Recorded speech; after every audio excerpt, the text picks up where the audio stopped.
Today I'm making the Fallout Power Fist. For this build, I used craft foam, yellow foam, gray foam, actually mostly yellow foam it turns out. I mean, you can start with any color, it really doesn't matter. I just don't like to paint. Super glue, hot glue, cutting tools, sanding tools, safety gear, scissors, razor pens, and a box cutter. First I grabbed a package of yellow floor mats and took the puzzle strips off the edges. Then I sliced off the puzzle pieces, took the strips and sanded them smooth using my belt sander. Because no matter how sharp your blade is, there's always going to be a little bit of residual puzzle left over. Next, I cut them down to the width of my forearm at the elbow if I was wearing a vault suit and ever went to the gym. Then I heated them up, rolled them up, and stuck them in a cooling tube. When they cooled, I closed up the rings with super glue. Next, I stacked them on top of each other, but just to get some definition between the rings, I added some scrap 2mm black craft foam in between them. I mean, you can create definition with weathering, but I don't feel like weathering on this build. I mean, if you want weathering, you can check out any of my pre-pandemic builds. I ain't got time for that. Next, the bands are ringed with cylinders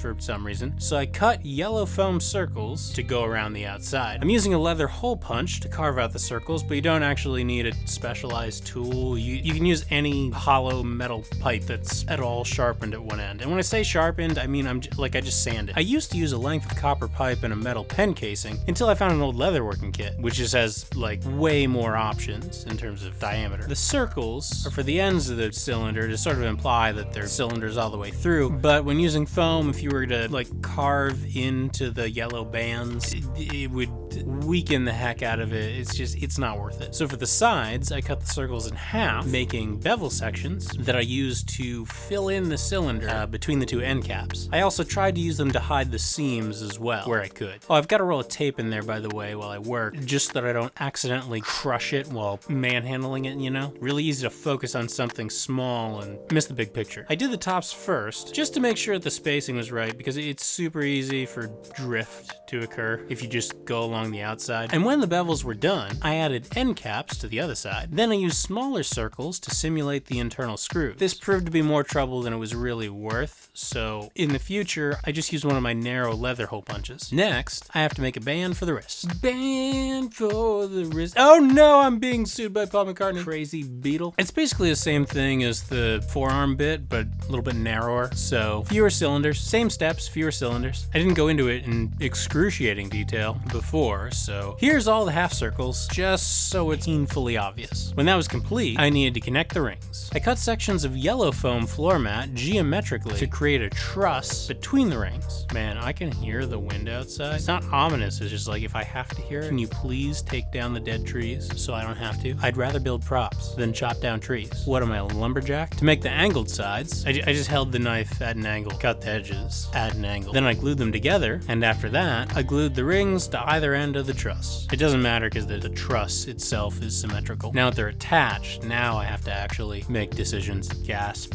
As I completed a major step, I do a test fitting, because if I made a mistake at this early stage, I can easily chop out a section with scissors and rescale it to fit. But once you add all the junk on the outside, you're kind of stuck with that scale, so best to get it right early on. Then I added bevels to the ends, solely because it's a detail on the actual prop, but they do also strengthen the whole thing. I mean, you can just add wooden shims, but you might not need to. I don't know. See, I'm trying to build this whole thing out of foam because actors have a tendency to go method, and they actually punch someone, I'd rather they did it with foam than with a thing that's full of spikes. Now to add metal. Best laid plans and all that. Alright, that's the basic gauntlet. Now to add the details. It has a few hoses, so I used extremely narrow foam cylinders for those. These left over from the DRDs. To make the 1/4-inch jacks, I used gray foam hole punches of varying diameters, alternating so they looked intricate. And you know, you could use actual wires and things for this, but I don't want to cut up my actual 1/4-inch jacks.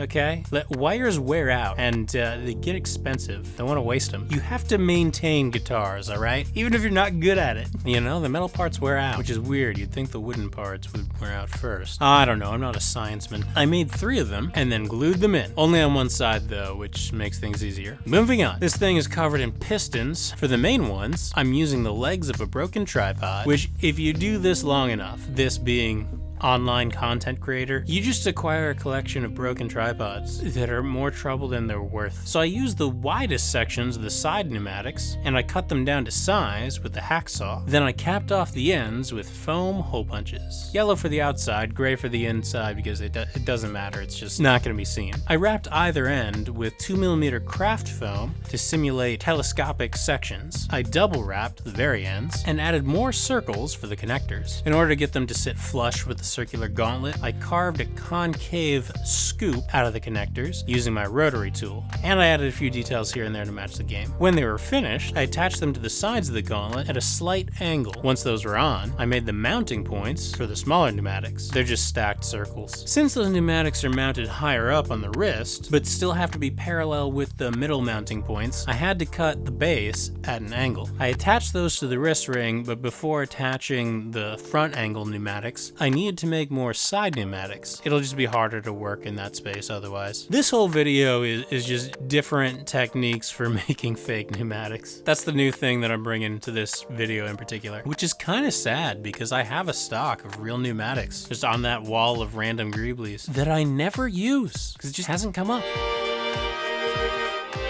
I'm using a narrow length of aluminum for these pistons so that I don't have to paint. That's always the answer when the question is, why is he doing it that way? So I don't have to paint. You know how long it took to paint the few pistons that I did paint? Entirely too long. Okay, so the Power Fist has pressure gauges, and I was tempted to add real pressure gauges because I recently had an air compressor quit on me, but the scale didn't quite match, and they're mostly hidden by panels anyway, so I just used a compass, and now I'll never be lost. Unless, of course, I'm near a steel girder support structure, such as those you might find in any convention center. Curse you, Henry Bessemer! My neighbors think I'm insane. Oh, what else is new? Now for the handle, I'm just gonna use a foam dowel, and rather than heat forming it, I'm gonna cut out notches in the side, fold them closed, and then glue the fold shut. And for added strength, because there's still a bit of tension in there, I skewered the angles with toothpicks as well. I added another bend using the same method, and then cut off the excess. Before attaching the handle to the gauntlet, I cut out notches in the ends, just to give it a bit more purchase. Then I attached it. Next, I made the hammer brackets out of gray foam left over from my K2SO build. I assume. In order to get that to match up with the piston mounts, I cut a notch in the back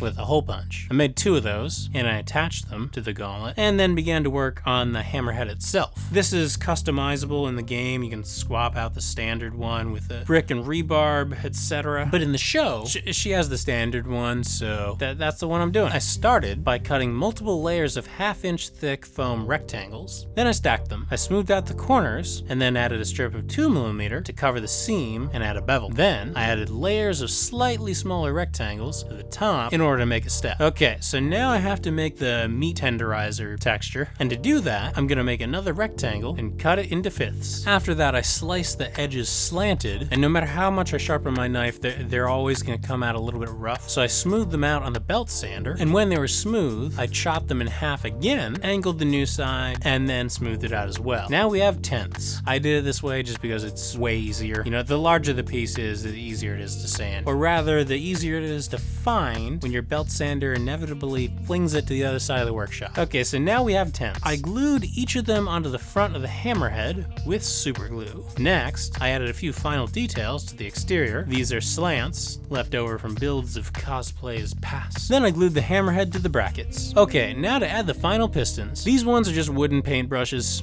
paintbrush handles that I spray painted silver. I was gonna use them to make another BD1, but I don't have time to make duplicates these days. Well. I attached mounting points to the hammer brackets using glue and eye bolts. I added yellow wraps to the piston where applicable, then I stuck it through the eye bolt and glued the other end to the gauntlet. Now for the roll cage. I made that pretty much the same way that I made the handle below, but I sanded notches here and there so that it would conform to the rounded surfaces that it was meant to mate up with. I also had to make more little attachment points out of foam. Yada yada yada, and that's how to prop. Once the cage was on, I added panels. I used 2mm foam for the top one fan and 4mm for the front shield. I cut out a section and then heat formed it into an S, well, you know, an S bend, almost an S, using heavy metal blocks to get it to hold its shape. When it cooled off, I glued it to the roll cage, and that was it. That's how to make the Fallout Power Fist. Thanks for watching, everybody. Hope you enjoyed this video. Once again, I'd like to thank my patrons. These videos just wouldn't be possible without the support of my patrons. So if you enjoy these builds, want to see more of them, and want your build request to carry a bit more weight, then think about heading on over to the Patreon page, where you can enjoy ad-free early uploads. Anything you can pledge goes towards improving the video quality and shop equipment, as well as allowing me to put together bigger and more exciting projects for you on the channel. Alright, don't forget to like and subscribe, hit the bell icon to be notified of the future uploads, because it's kind of at a totally random schedule. And let me know what other props you'd like to see me make in comments down below. Thanks again, happy crafting, see you later!